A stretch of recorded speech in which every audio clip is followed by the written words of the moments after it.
Yo, what's up guys, Alf here, and today I'm going to be doing a set review for Wilds of Eldraine for both Historic and Explorer. So Wilds of Eldraine is going to be the next set that comes out on Arena. I believe it releases on September the 5th, so we've not got long now, and there are some really cool cards in this set. I'm really excited to get my hands on it, especially in Historic where we get an extra subset of enchantments that aren't going to be legal in Explorer, but I think there's also a decent number of cards that are likely to have a decent impact in Explorer as well. I'm also going to be doing a set review for Alchemy if people are interested, so let me know in the comments if you want to see an Alchemy set review as well, and I can definitely do that before it releases. I'm also going to be doing some articles for the MTG Zone Premium site that are going to be Theorycraft decks for day one for, Explorer, Historic, maybe some Standard and Alchemy as well, so definitely keep an eye on those if you're a premium member. Going to be putting out some Theorycraft deck lists, but for this video what I've done, rather than going through every single card in the set, which I think would be boring and take quite a long time, what I've done is I've basically just gone through the spoiler, picked out any cards that I think are likely to see play in Explorer and Historic, and I'm going to start off with cards that I think are likely to have the biggest impact, and then gradually move towards kind of the more fringe or sideboard stuff as we go. So let's just get straight into it. Starting off here with Beseech the Mirror, which I think is probably going to have the biggest impact out of all the cards in the set, specifically in Historic. I also do think this card is playable in Explorer, but I think this is a really big deal in Historic. And this is a really powerful card because it's basically just a 4-mana sorcery that enables you to cast any card between 0 and 4 mana from your deck. So it's a really flexible card that enables you to, tutor stuff for whatever situation you're in. Now, for this to be good, you do need to trigger Bargain. So Bargain is a new keyword that we're getting in the set, where you basically get an extra ability if you sacrifice an artifact, enchantment, or token as you cast the spell. So for this card to be good, you really need to be triggering the Bargain every single time. 4 mana as just a tutor effect really isn't good, especially in Historic, so you really do need to build around this to a certain extent. You need a high density of cards to ensure that when you do cast this on turn 4, you always have something to sacrifice to it. So you do need to build around it to a certain degree, but in Historic, which I'm going to talk about first, there are a number of cards already that are going to be good with this, right? Orcish Bowmaster is a card that you're probably going to be running in every single black deck, which gives you the Amass token, which is nice. If you're running this in Rakdos, you have stuff like Fae-Blooded Mirror Breaker, Blood Tithe Harvester, which produces blood tokens, and then, if you're playing this in mono black, which I think I'm going to start off in mono black because it having triple black in the casting cost is quite prohibitive. I do think you can cast this in 2-color decks for sure, but I think as you move towards 3 colors, unless the 3rd color is a really light splash, I don't think it's going to be that great because triple black does need a lot of sources. I think according to Frank Carsten, you need 21 black sources in your deck to consistently cast this on curves. So mono black is obviously going to be great for this because you're always going to have triple black for it, but you could definitely play this in Rakdos as well, or a second color. So the main homes I'm thinking about are straight away, obviously mono black is a great home, I think. And the main thing that this is going to be searching in Historic is the One Ring. I think this is the main reason why Beseech is going to be so much better in Historic than Explorer, because using this to tutor up the One Ring is always going to be good. You cast what you tutor up as well, so you will get the protection when you do cast the One Ring.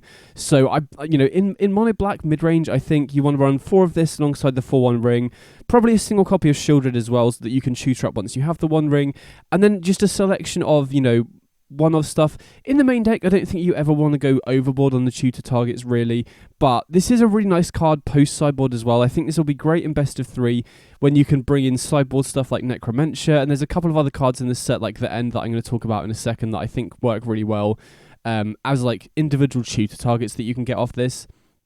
In terms of mono black enablers for this, obviously I've talked about Orcish Bowmasters. I think in mono black you could potentially run a lot of mana rocks. You could run stuff like Mind Stone and Cold Steel Heart because, if you are running 4 Beseech, 4 One Ring, and 1 Shieldred, that's already 9 4-drops, which is quite a lot of expensive cards for Historic. So in mono black, I think you could run just 2 mana rocks, like I said, Mind Stone, Cold Steel Heart, to allow you to ramp into your turn 4 plays on turn 3, and then you can obviously sacrifice those mana rocks to Beseech to consistently enable the Bargain, which I think that's probably the simplest home for it. Other homes that you could think about, Omri, who's a great deck builder, great player, shouts out to Omri, suggested that this could be good in Rakdos Transmogrify, which is an interesting deck that also gets some upgrades in this set as well that I'm going to talk about a little bit later, but having this as a way to tutor up your Transmogrify to essentially get 8 copies of it. And if you're running Transmogrify over Creativity, this doesn't work very well with Creativity because you can't cast it for X equals 1 off the Beseech. It would be X equals 0, but It works well with Transmogrify, and you can also run the One Ring with Transmogrify because it doesn't care about artifacts. So that's a really interesting shell you could build it in as well. Rakdos Transmogrify sort of thing. Outside of that, I don't really think there are great homes. I've seen some people talking about this in Yawgmoth, but at that point you might as well just run Eldritch Evolution. I don't really think this is a good card for Yawgmoth. Plus, you don't really have that many tokens. You've obviously got Innkeeper, Goose, and Bowmasters, which is a decent amount, but I think Yawgmoth is already spoilt for choice. I don't really think this is a Yawgmoth card. But Mono Black, Rakdos, Transmogrify seems really nice with this. And there's also potentially a combo deck as well. If you pair this with Mizzix Mastery and Tendrils of Agony alongside a token generator. So we've got stuff like Young Pyromancer, which I'm not sure is playable in a Bowmasters format, but you've got Sedgemoor Witch, there's the 3-mana Saheeli Planeswalker, all of which produce you 1/1 tokens whenever you cast an instant or sorcery. So what you could do with that is get one of those token generators in play, then cast Beseech, sacrifice one of your tokens that you've got in play, and then tutor up Mizzix's Mastery to cast the Beseech from the graveyard, then cast that, you get another token off your token generator, sacrifice the token to cast that Beseech from your graveyard, then you can get another Beseech, get another Mizzix Mastery, and then you just keep looping all of the Beseeches and Mizzix's Masteries from your deck and then finally you get Tendrils of Agony, and I believe that would be enough storm count to just dome the opponent for 20 out of nowhere. Now the slightly difficult thing about that deck idea is that you will be needing to run 4 Beseech, 4 Mizzix Mastery, and Tendrils of Agony, which is a lot of 4-drops. And I think the deck building challenge with that deck, if it is possible, is figuring out a way that you can make Mizzix's Mastery consistently good without Beseech. But that's definitely an interesting idea that I'm going to be trying out. But yeah, loads of exciting homes for this in Historic for sure. In Explorer, I don't think it has that many good homes. The Rakdos Transmogrify deck is already a thing there, so I think that's a potential home that you could run it in as well. Don't get access to the One Ring, but, getting extra copies of Transmogrify seems pretty nice. And the nice thing about that deck is, obviously the Transmogrify decks are going to be having a ton of tokens in play anyway to enable the Transmogrify, so you're always going to have tokens for the Beseech, which is pretty nice there. And then, you could potentially run it in Mono Black in Explorer as well, but I think in Historic this is a really nice piece for those One Ring mid-range decks and potentially some combo decks as well.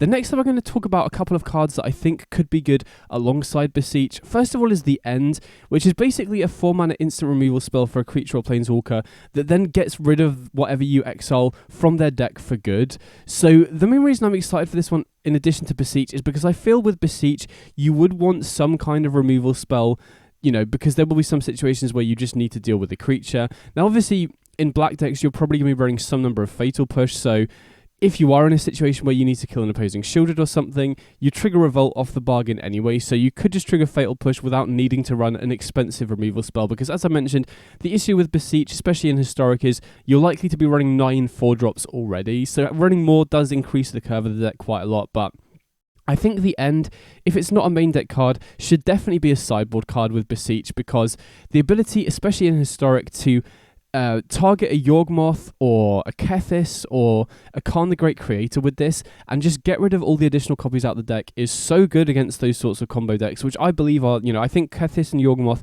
are 2 of the best decks in the whole format right now.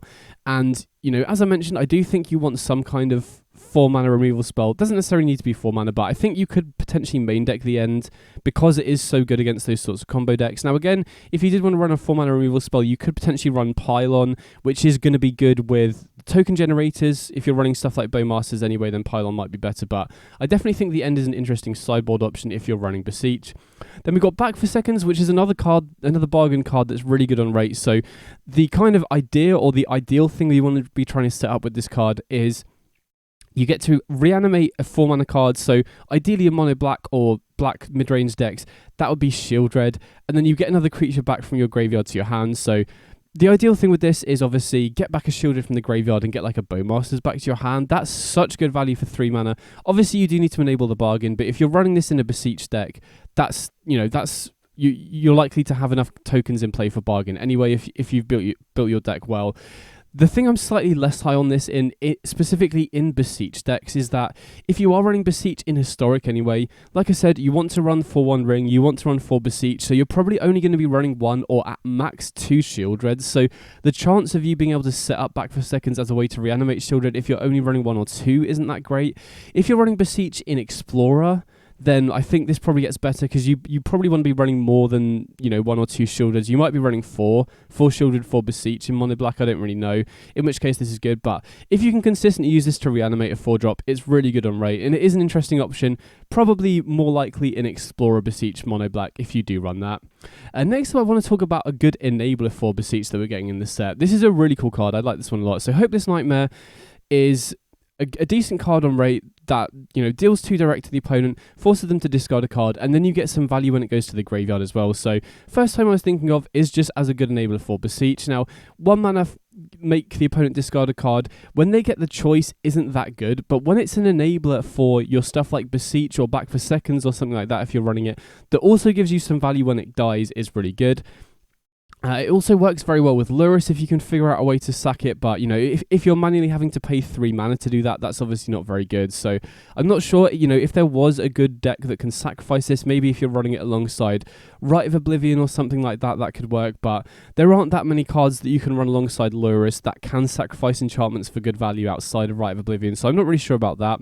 Does potentially have applications in Burn, 1 mana deal 2 is fine. We've seen Play with Fire see a lot of play. I mean, obviously this can't hit creatures, but the fact it forces the opponent to discard a card as well does seem like you could potentially be interested in running this in a burn deck maybe. And then the other home I was thinking of as well is potentially alongside cards that want to sacrifice enchantments as part of their game plan, like Enigmatic Incarnation, potentially. We're getting Utopia Sprawl in this set, which I'm going to talk about a little bit later, so there's a chance that Enigmatic Incarnation, sacrificing stuff like Hopeless Nightmare or Utopia Sprawl in order to tutor 2-drops could be interesting, or at least worth trying. Then there's also decks like Doom Foretold as well, and I think Beseech the Mirror is also going to be very good in those sorts of decks. Now, Doom Foretold decks haven't really been meta in a while, but Beseech the Mirror being able to tutor up stuff like Demonic Pact, tutor up stuff like Doom Foretold, tutor up stuff like Treacherous Blessing does seem really interesting. So maybe the best home for Beseech the Mirror in Explorer could be Doom Foretold decks, and I think Hopeless Nightmare is going to be really solid in those sorts of decks as well. So this is a really cool card. And I think, it's going to be a very good Beseech enabler if you don't have enough cards to enable it. It just seems like a really good card on rate to enable bargain cards. Then next up, I'm going to talk about some cards that we're getting in this kind of subset of the set. So there's a number of enchantments, I think it's called the Enchanting Tales, that are going to be legal in Historic only and not Explorer, kind of similar to the Strixhaven Mystical Archives. So I'm going to go through the ones which I think are likely to have the most impact. So be aware, this is Historic legal but not Explorer legal. And the first one here, the one that I think is probably going to have the most impact, is Utopia Sprawl. So this is a huge pickup for the Mono Green Devotion deck. So I felt like, I've played a lot of Mono Green Devotion over the past year or so in Historic, and I felt like it's just really not well positioned since the release of Lord of the Rings, mainly because you need to run 1 mana dorks, and running stuff like Elvish Mystic and Llanowar Elves when it just dies to Orcish Bowmasters is so bad right now in the format. I've tried a bunch of different ways to get it to work since Lord of the Rings came out, because I do think Devotion is a deck that can potentially leverage the One Ring fairly well as well. I mean, it doesn't have that much interaction, so it is soft to Bowmasters and Shieldred, but my experience of Devotion is that since Bowmasters came out, it's just not really playable, because risking your 1 mana dorks getting killed by Bowmasters is really risky. And Utopia Sprawl is such a sick replacement because it's an enchantment, so it can't be hit by Bowmasters, can't even be hit by creature removal like Fatal Push, so it's another way for us to have a 1 mana piece of ramp that is way more difficult for the opponent to interact with. So now, with 4 Utopia Sprawl, 4 Delighted Halfling, I think the deck is way more playable now, because it doesn't just, get blown out by Bowmasters, especially when you're going second.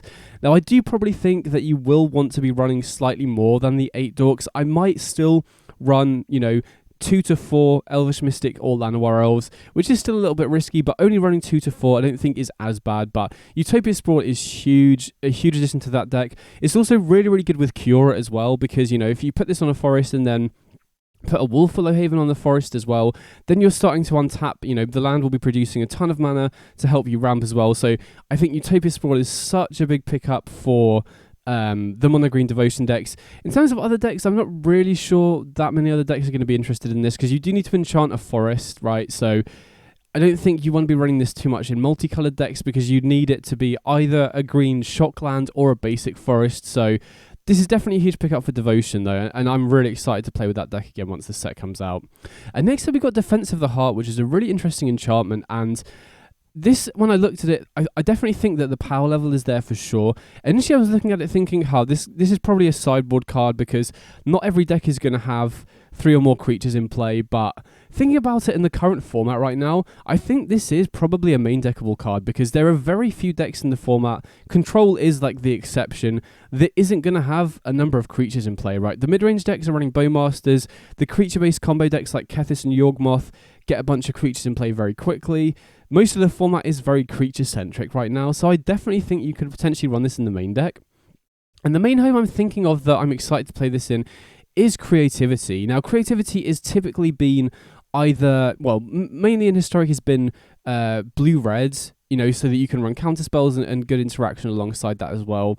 And I do think this is potentially worth splashing. So the idea here is that you would run a Creativity deck that runs 2 targets, so it would be an X equals 2 Creativity deck, which would mean you either run Wildspine Worm Xenagos or Gristlebrand Chiesa. I think Wildspine Worm Xenagos is interesting. The weakness of that version is that it's not great into the One Ring, right? If the opponent plays One Ring, or you play Defense of the Heart, and then the opponent plays One Ring, and you go Wildspine Worm Xenagos, you can't win until your following turn, which, I mean, is probably fine. You still get the boost of the Xenagos the following turn, gives the opponent a turn to kill your Wildspine Worm, but even then you get the tokens, so maybe Wildspine Worm Xenagos is good. The big drawback of Gristlebrand Chiesa is that it is weak to both Shieldred and Bowmasters, but the nice thing about Gristlebrand and Chiesa is that because of AppNap or how the triggers work, if you wait until your opponent's turn, even if the opponent has a Bowmasters or Shieldred in play, if you just wait until the opponent's upkeep, you can just activate Gristlebrand then, and your Chiesa triggers will resolve before the Shieldred or Bowmasters triggers resolve. So the other downside of Gristlebrand Chiesa is that you also need to have enough life to activate the Gristlebrand to do it as well. So it'd be interesting to see which is the better out of the two, but the idea with Defense of the Heart is that it basically just works as another way to cheat both of these creatures into play, right? The downside of running Creativity X equals 2 is you have to get to 5 mana and have 2 tokens in play that you can target. Whereas Defense of the Heart, all you need to do is the opponent have 3 creatures in play, which, like I've said, happens pretty often. So you can just play this on turn 4, and then the following turn, just get your 2 creativity targets in play and hopefully win the game. So definitely going to be trying this out in Creativity and see how it does. Then next up, we've got Goblin Bombardment. So this is another enchantment from Enchanting Tales. So Historic legal, not Explorer legal. And this is a really interesting finisher for Sacrifice decks. So Sacrifice decks, outside of Yawgmoth, haven't really, been a thing since the Cauldron Familiar and Meat Hook Massacre nerf, and I definitely think Bombardment is a good enough finisher for those sorts of decks to start having a re-emergence. This card sees play in Modern in the Sacrifice decks, and this, if you're able to just pump out a bunch of cheap creatures alongside something like Mayhem Devil, can ping out the opponent really quickly. And this seems pretty appealing to me right now because, with the One Ring being quite popular in the format, there are a lot of decks that do go to a reasonably low life total, and having, Bombardment plus Mayhem Devil as a finisher seems really good. Now, I'm not sure what the best shell for this would be, whether you would want to run it alongside Omi Coal Anvil. I don't think Cat Oven is really good enough with nerfed Cauldron Familiar, but we've got a decent amount of sacrifice tools in the format recently, so I definitely think this is going to be a big boost to the archetype and could give, lead to the emergence of another viable sacrifice deck that isn't Yawgmoth. Then next up we've got Bitterblossom, so another card that's legal in Historic and not Explorer. And this, I think, obviously Bitterblossom is quite an iconic card. I don't think it's going to see play in that many different shells. The first shell I think of is Black-White Tokens. I've seen Black-White Tokens on the ladder quite a lot recently, and I think this is going to be a great addition to that deck for sure. Just being able to pump out tokens every single turn with flying that can also block is really huge. The other main home that I'm excited for it is in Black-Red Transmogrify or Creativity. As I mentioned earlier, I think Beseech is going to be a nice addition to Rakdos Transmogrify, which is basically a Transmogrify deck looking to leverage discard spells. And I think Bitterblossom is a really nice addition to that deck because it not only produces tokens for your Transmogrify, it produces tokens for your Beseech. That deck might also want to be running Obnixilus, so being able to go Bitterblossom on turn 2, create a token, and then use that token as a casualty of Obnixilus seems really nice. So I'm definitely excited to try it out in those 2 shells. Outside of that, I'm not really sure it's going to see play elsewhere, but those are definitely 2 archetypes that are really going to benefit from Bitterblossom being added. Then next up, we're back to the main set here. So this is going to be legal in both formats, and this is Blossoming Tortoise, which I'm mainly excited for in Mono Green Devotion. So the main reason I'm excited for this is that First of all, it mills stuff, which is, always nice with Storm the Festival to potentially get you some card advantage there. But it's also very good at digging you towards lands. It can ramp you, it can find Nykthos, it can find Lair of the Hydra, and then it also makes your activated abilities of lands cost 1 less to activate, which is, first of all, very nice with Nykthos, right? You get basically an extra mana every time you activate the Nykthos. Also very nice with Lair of the Hydra as well. So the one downside of this is that it only has 3 power, so it doesn't draw you a card off Kiora, which is a little bit of a downside. If this was a 4-3, I think it would be an absolute slam dunk 4 of, but still, as things stand, I think this is a really nice upgrade to Blossoming Tortoise. Kind of acts like a slightly cheaper Cavalier of Thorns that also gets you repeated triggers as it attacks. Now, obviously it's not as good as Cavalier of Thorns, but being 1 mana cheaper is a huge deal, so I'm definitely going to be trying this out on Devotion. That deck does have a lot of good options, so I'm not 100% sure it'll make the cut, but I'm definitely going to be trying it out, and I do think this does have a good chance to make it there. Outside of that, not really sure it's got great other homes, but definitely a nice pickup for Devotion for sure. The next up, we've got Mosswood Dreadknight, which is a really interesting card. It's the first adventure that we're seeing, so adventure's obviously coming back since it's an Eldraine set, and this is a really cool card that I think could see play either in a mid-range shell or potentially a sacrifice shell as well. So the cute thing about this card is that whenever it dies, you can cast it as an adventure until the end of the next turn. So it's 2 mana 3/2 with trample is like fine stats, and then but if it does die, you can then just cast the sorcery to draw you a card and lose a life, and then cast it again as the Mosswood Dreadknight. So creates these crazy value loops, which is obviously really good in those sorts of mid-range decks where you want to have these threats that can keep you grinding throughout the game. Now, the obvious big drawback of this in Historic is that drawing a card in a Bowmasters format isn't that good, but if you're playing a mid-range deck, you're probably going to be having a deck full of removal, so I still think this could potentially see play in a Jund or potentially even a Golgari mid-range deck. I'm much more excited for it in Explorer though, where the power level is slightly lower in general anyway, so you're more likely to have more time to be able to pull this off. Don't have to worry about Bowmasters either. And additionally, in Explorer, there are a number of sacrifice decks. Like I've seen the green-black Tyvar decks that are running stuff like Priest of Forgotten Gods, and I think this could be a good addition there, where you can get this in play as a reasonably sized threat to just get some damage in. And it's also a decent card to sacrifice to the Priest, because then you can just cast it as the sorcery and then just recast it again as the Mosswood Dreadknight. So really, really cool card. Definitely a nice value piece as well that I could see play. Probably more excited for this one in Explorer, but I wouldn't be surprised if this does see some play in Historic as well. Then next up, we've got Agatha's Soul Cauldron. So this is a really, really cool card. This might be one of my favourite cards in the set, and I do think it is likely to see play. Now, I'm not 100% sure about Explorer, but I definitely think this one has legs in Historic. So this card does a lot. It acts as Graveyard Hate. Obviously not as good as Unlicensed Hearse, because 1 card as opposed to 2 is a really big difference, but if you're running this in a combo deck, it can do some really cute things. So I've seen a lot of people online talk about this in Yawgmoth. Obviously in Historic, we don't have Grist, so we can't do the cool stuff with Grist. But if you could exile a Yawgmoth with this and you have 2 Young Wolves in play, I believe you can just combo off with the 2 Young Wolves. Now, that kind of stuff I'm not that high on, it's the kind of thing that sounds really good on paper, but it's going to be hard to set up, unless the opponent has killed your Yawgmoth, which against certain decks could happen. Maybe you want to sideboard this in Yawgmoth against the interactive heavy decks. But the main home I'm excited for this one in is Kethis combo, because my main sticking point with this card is most of the homes that people have been theory crafting this card in, it's difficult for you to get the cards that you want to exile with this into the graveyard, right? As I mentioned, Yawgmoth there, there's not an easy way to put your Yawgmoth in the graveyard. You don't really want to put your Yawgmoth in the graveyard anyway. You want it in play. But in Kethis, which is a deck that is actively milling itself, this seems really good there, because you can, mill over a Kethis, exile it with the Soul Cauldron, put a counter on something, and then that creature will have the abilities of Kethis to potentially allow you to combo off, which is really nice. It's also a legendary card itself, so you can bring it back with Kethis. It counts for Kethis when you're going off as well, so definitely going to be trying this one out in Kethis, and obviously I'm sure there are a ton of different cards that this combos with, but I think the main thing for me is that you need to have an easy way to get those cards into the graveyard.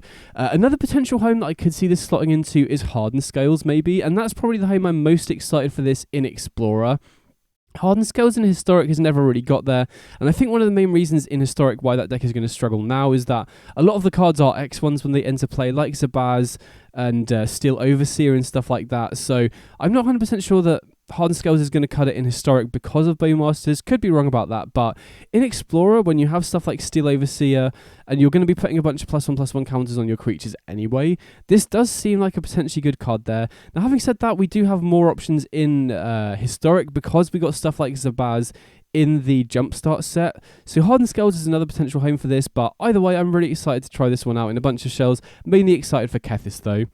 Next up, we've got Experimental Confectioner, which is a card that I'm mainly excited for in combo shells. Now, this isn't legal in Explorer this isn't legal in Explorer as far as I'm aware.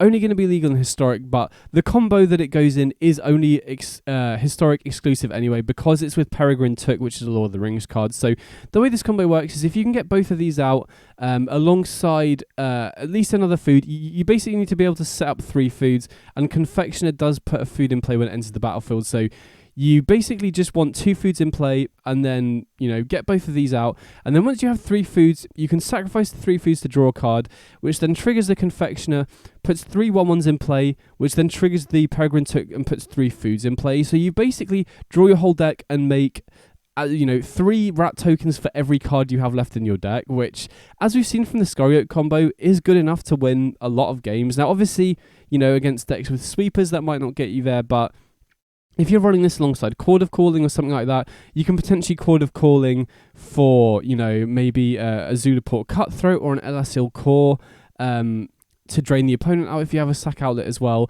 And I think this also, this combo works very nicely alongside Samwise combo as well, because Samwise is a card that produces a bunch of food, which is obviously good with both of these cards.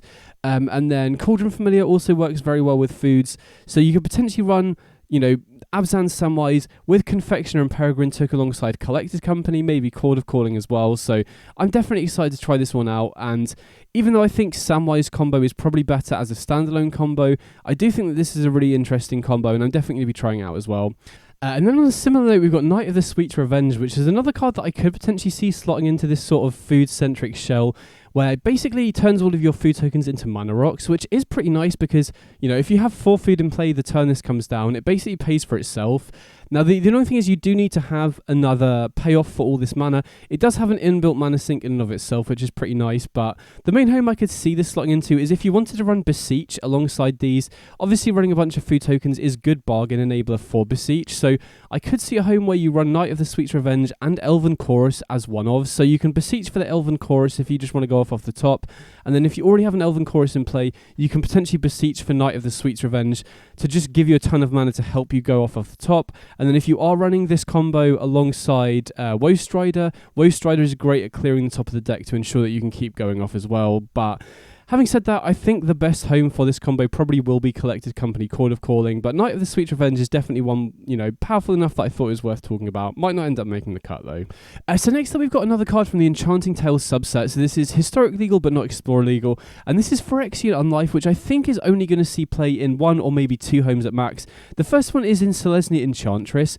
Now, Enchantress 9-life Solemnity lock has been around for a while now, basically a lock that stops the opponent dealing damage to you, and the big weakness of 2 big weaknesses of that. First of all is that if the opponent can find a way to destroy your 9 lives, you just lose the game automatically, whereas that isn't the case with Phyrexian Unlife, so you no longer just lose to stuff like Farewell, which does somewhat improve the control matchup a little bit. The second big issue of 9 lives, particularly right now, is that it doesn't bypass lose life effects like Cauldron Familiar or Zulaport Cutthroat, which is very relevant right now when Samwise and Yawgmoth combo are both very popular decks. Phyrexian Unlife doesn't lose to either of those, which is huge. On top of that, it doesn't lose to Shieldred either. 9-life Solemnity does lose to Shieldred, so Unlife, 9-life Solemnity has always been a deck that has never really been popular in best of 3 because there's a bunch of ways to get around it. Phyrexian Unlife definitely does improve a lot of those weaknesses, so I definitely think it's going to improve that archetype somewhat. Now, the other annoying thing about that archetype since Lord of the Rings came out is that what's the name of it? The 2-mana Enchantress effect. Oh, Sithis, that's the one. Sithis used to be one of the biggest appeals to running the Enchantress deck. Now with Bowmasters in the format, Sithis has become a lot worse, but I think Unlife does definitely improve a lot of the weaknesses of the combo with Solemnity, and I also do think that Solemnity is, the fact that this stops the 1 ring is pretty nice as well.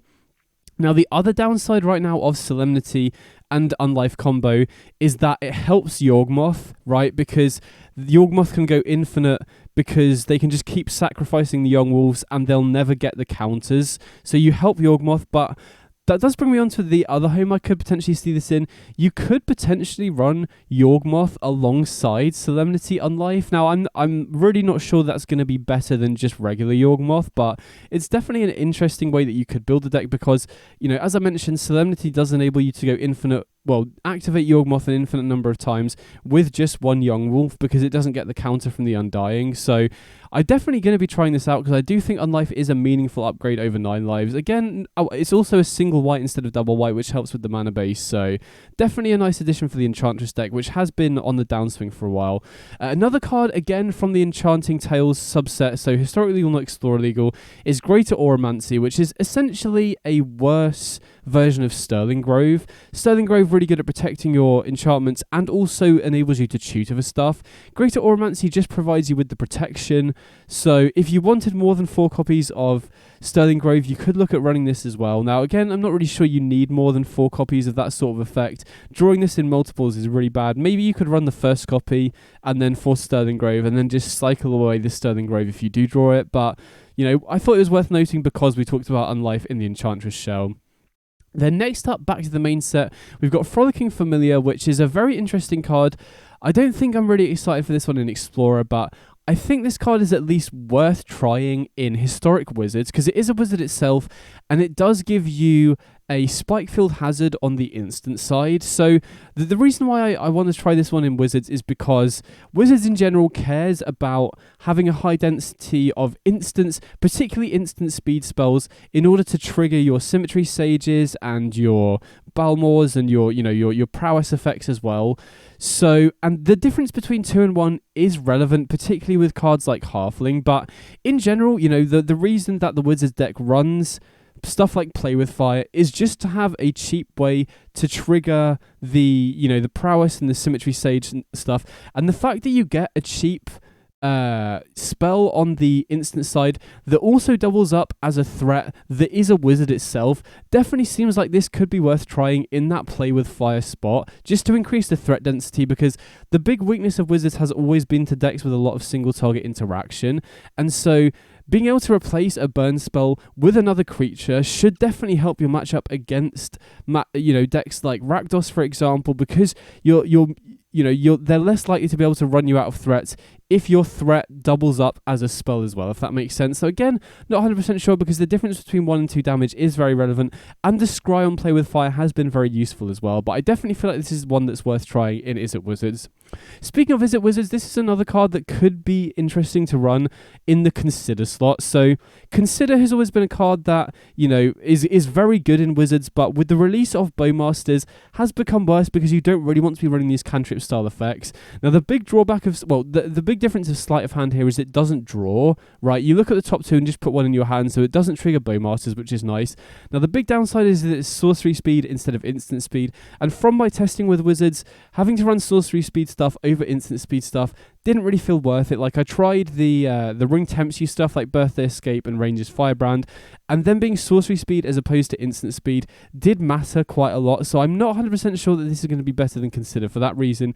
Additionally, Consider versus Bowmasters, as long as that's the only cantrip you're running in the deck, Bowmasters was never able to use that to kill your creatures because they always have bigger than 1 toughness anyway, so not 100% sure, but definitely worth looking at. Again, another deck that benefits from this is Phoenix as well. Phoenix has really struggled, for a while now because of Shielded being around, and now is even worse with Bowmasters. Having to run a deck that wants to run Faithless Looting in the Bowmasters format is really rough.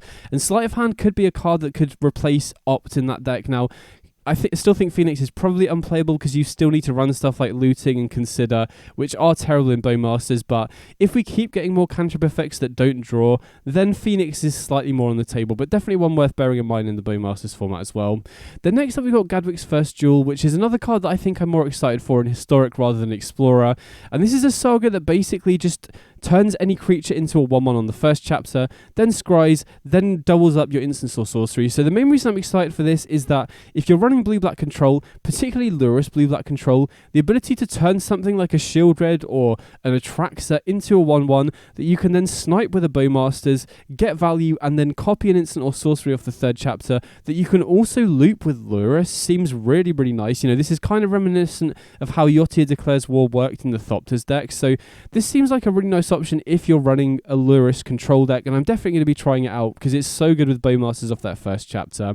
Then next up we've got Royal Treatment, which is a 1-mana protection spell, and I think this is the best 1-mana protection spell in green that we have. You know, the main one that was run in the past was Snakeskin Veil, and the fact that this gives your creature Ward 1 in addition to the +1/+1 is really huge. It also puts an enchantment in play, which is, you know, potentially relevant for some decks as well.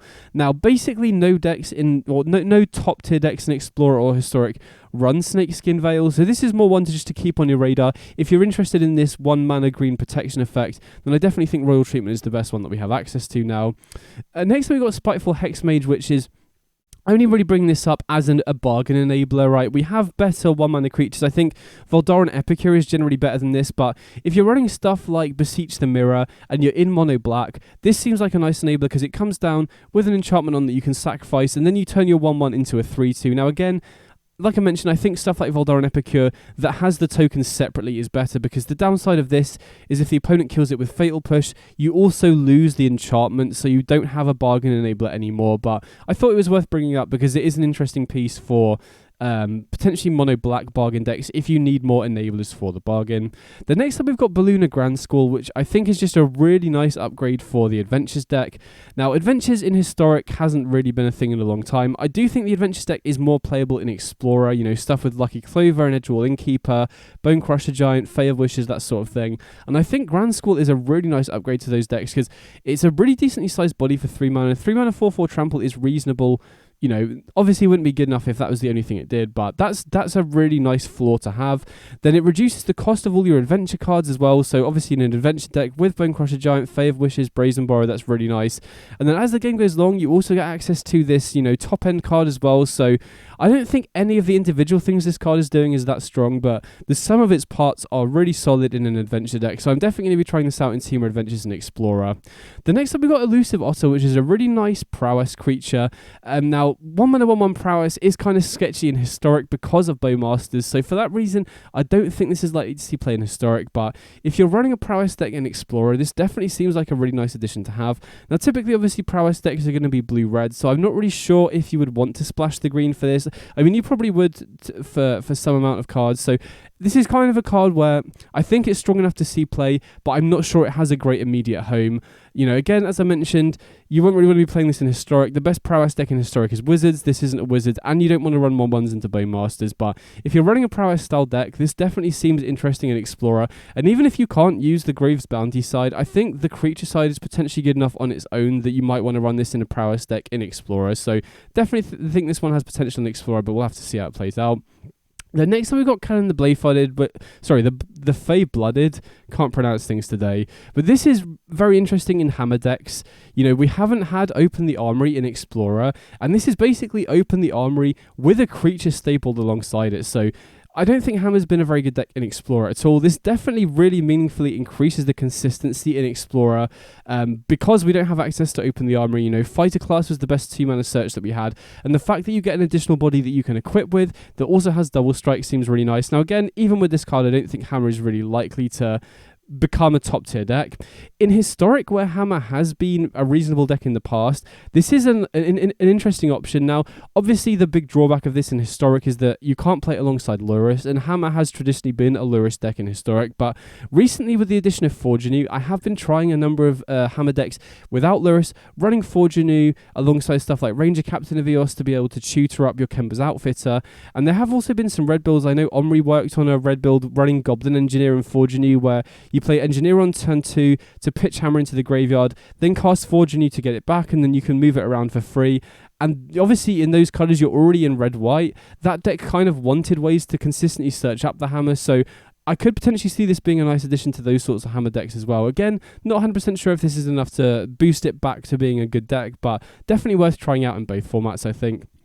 Then next up we've got Pollen-Shield Hare, which is a very interesting card in go wide token decks. So tokens have been a deck in Historic recently that's mainly been in black-white, but we do have some nice token enablers in green-white. I think Rope-Line Attendant is a really solid token enabler, specifically for Convoke decks, so you could potentially run this in like a green-white Convoke deck with creatures that make tokens, so stuff like Rope-Line Attendant, Resolute Reinforcements, and then you also get a really nice pump effect on this as well. So a 2-mana Lord that boosts your tokens, plus a pump effect, definitely seems powerful enough that it's worth trying anyway.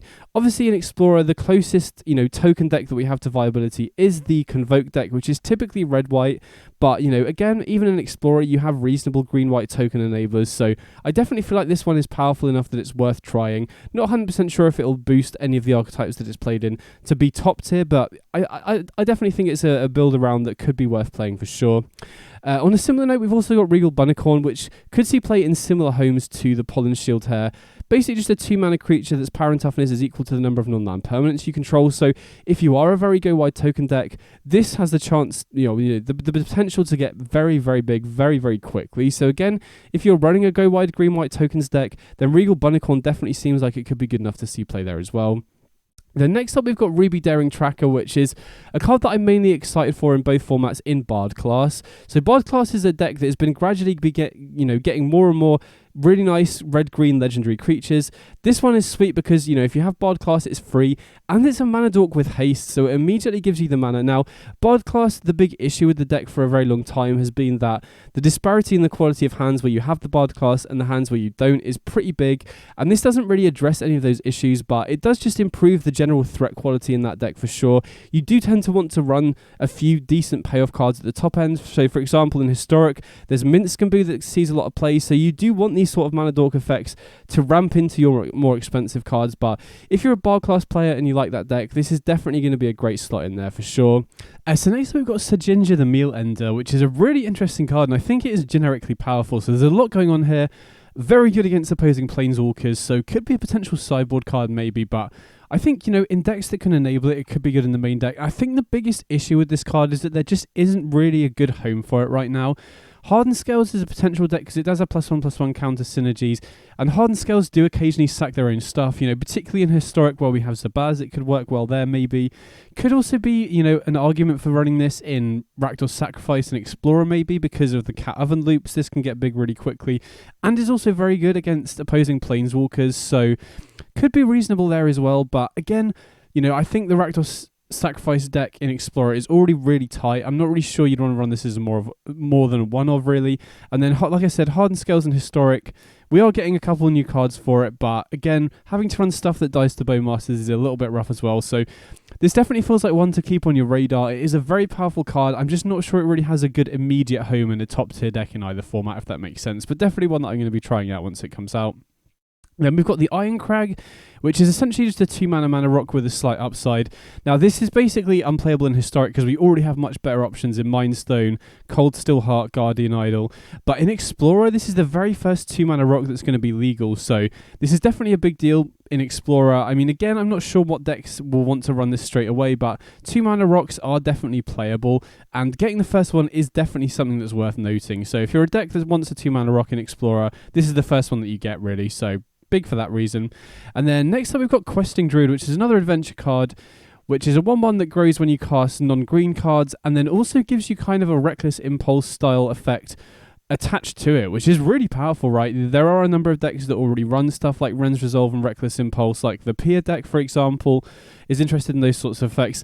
Now, this is worse in general than Reckless Impulse and Ren's Resolve because you only get the cards until your next end step rather than the end step the following turn, but it is instant speed as well, so if you want to hold open mana, you can cast this during the opponent's turn and then just use the cards during yours. So if you're a deck that is interested in impulse style effects, this seems really, really strong on rate in general. Now the issue, again, similar to Sajinja, I'm not sure this has an immediate good home because, as I mentioned, the only deck that really wants these Reckless Impulse style effects, I guess, maybe like a burn deck might, but in general, P and LR decks The red-white peer decks are the main ones where you'd want this, and that deck doesn't really want to be splashing green for the creature side, so again, this is another one that I'm not sure has an immediate home straight away, but is definitely powerful enough to see play. So if you're a deck that's in red and green that wants this sort of Reckless Impulse style effect, definitely have this one on your radar for sure. The next up, we're moving on to more of the fringe stuff, stuff that I'm not really sure we'll see play, but it's definitely worth keeping on your radar. So first of all, this is another card from Enchanting Tales, so Historic legal, not Explorer legal. Impact Tremors, which is definitely a generically powerful card, but again, I'm not really sure it has a great home straight away. This is definitely a combo enabler. If you've got some combo where you are putting infinite creatures or tokens into play, this is a good way to close the game out. Similarly, if you're a deck that's going very wide, this is also a really good way to, get a bunch of reach and deal a bunch of direct damage. So if you're playing either a go wide or an infinite combo deck, this is definitely one to bear in mind. But again, I'm not 100% sure unless I'm missing something. I don't think this has an immediate home, but definitely one to keep on your radar for sure. Next up, we've got Horned Loch-Whale, which is mainly interesting for me because it's a reasonable piece of interaction that Karuga decks can run. Now, Karuga is basically unplayable in Historic, but there are obviously a number of decks in Explorer that want to be playing Karuga, mainly the Fires decks.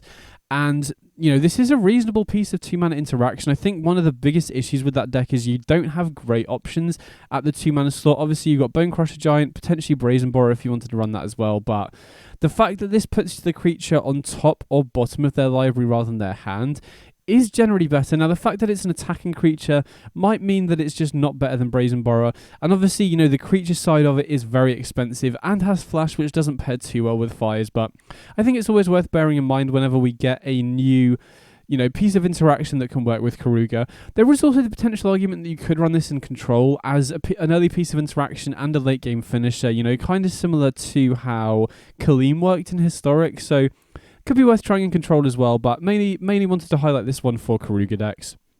Then next up we got Ingenious Prodigy, which is an interesting card. I don't think it's that generically strong in either format, but the main reason I wanted to highlight this is that it's a card that you can tutor up off Ranger Captain of yours in Historic. So, Ranger Captain, toolbox, options. You always want to have something that is good when you're at parity and can help pull you ahead. And this does seem like a good mana sink. If the game goes long and you happen to rip a Ranger Captain off the top, then this seems really nice as a way to put a reasonably big creature into play and help draw you some cards as well. Now, the issue is, Historic drawing cards isn't the best into Bowmasters, and there are very few Ranger Captain decks that are in blue. Hammer Time is the only one that I can think of, and that doesn't really want to be running this anyway, but definitely one worth bearing in mind, and one that I've always going to be having at the back of my mind when I'm building decks with Ranger Captain. The next up, I've got a couple cards for the Fairy tribe. We got Spell Stutter, which is essentially a quench that becomes better as you have more fairies in play. And then similarly, we've got Fairy Fencing, which is a pretty bad removal spell, but if you have a fairy in play, it gets -3/-3 as well. Now, again, I think if fairies are good, these cards are good as well. We only really have the fairies from this set. Obviously, in Historic, we have Bitterblossom as well, but if fairies becomes a deck, if we get more fairy support over the next few sets, then these definitely seem like they're good enough on rate to play. But I think the big issue, similar to a deck like Rogues, for example, is that we just don't have enough good fairies for these to see play yet. But definitely one that I've got my eye on if they do print more fairies in future sets. Then we've got Tangled Colony. So this is another card that I'm interested in for another tribe that I don't think is good enough yet, but I'm going to keep my eye on as they release more rats. So Tangled Colony is a pretty good rat card. 2 mana 3/2 is reasonable aggressive stats, and then you do get a nice bonus of a bunch of tokens whenever it's dealt damage. Now, obviously, you could build around this a little bit more and run it alongside burn spells that deal a lot of damage, kill your own creature, and get a bunch of tokens. And there is the 3 mana rat tribal card. That is very strong, kind of like a Goblin Ringleader that also gives your other rats toxic. So again, I think, because of that Lord, and we're getting like a reasonable addition here, if we do keep getting more rats, then there is potential that a rat tribal deck could be good, but I think we're definitely a long ways off that. But I wanted to highlight this card anyway, because it does seem like a reasonable card in a rat tribal deck. The next time we've got Bramble Familiar, which is an interesting 2 mana rock that can be used as a nice payoff later in the game once you have access to a lot of mana. And not only that, but you can bounce it to your hand to then cast on the sorcery side. Now again, main reason why it's in this kind of fringe section is I'm not sure there's a good home for it. Obviously the most natural home you could think of is Mono Green Devotion, but I don't really think Devotion would be interested in this. You typically want to run Wolfwallow Haven over Paradise Druid, and Paradise Druid is potentially better than this because the big upside of Paradise Druid is it survives to guarantee the ramp, whereas this potentially dies. But, one of the big weaknesses of Mana Dorks in general is that they're pretty bad to draw later in the game. So having a Mana Dork that can actually work as a payoff as well could mean that this might be worth trying in Devotion. But yeah, I expect this one to be mainly more of an impact player in lower power formats like Standard or Alchemy, but definitely one that's worth bearing in mind because, typically, as I mentioned, big drawback of Dorks is they're bad to draw later, and this one isn't, and you can also bounce it back to your hand as well. The next up, we've got Werefox Bodyguard, which is another really interesting card. So this is kind of a Brutal Cathar-esque card, right? ETB, exile another creature until it leaves the battlefield. But this one has Flash, which is really interesting, which is a big upgrade over Brutal Cathar. So you could potentially run this in control decks, maybe. I don't know. I'm not really sure about that, actually. But, there are a number of decks that could be interested in this with Flash. I think Flash is significantly better than Cathar. The big drawback of this card, though, is that Skyclave Apparition is just significantly better, I think. The big weakness of these sort of cards is that the opponent gets the actual creature back when it dies as opposed to just a generic token like Apparition. But as I mentioned, if you are a deck that wants to be playing at instant speed a lot, this does seem like it can cause massive blowouts in combat as well. So, having this sort of effect on a Flash body makes it a lot better than previous versions. And we have seen Cathar being run in the past, although that's mainly due to tribal synergies. This card doesn't really have tribal synergies. It's an elf and a knight, which are the main two types you can think of. But I still wanted to highlight this because a Flash addition of Flash on this sort of card definitely is a big upgrade over previous versions that we've seen.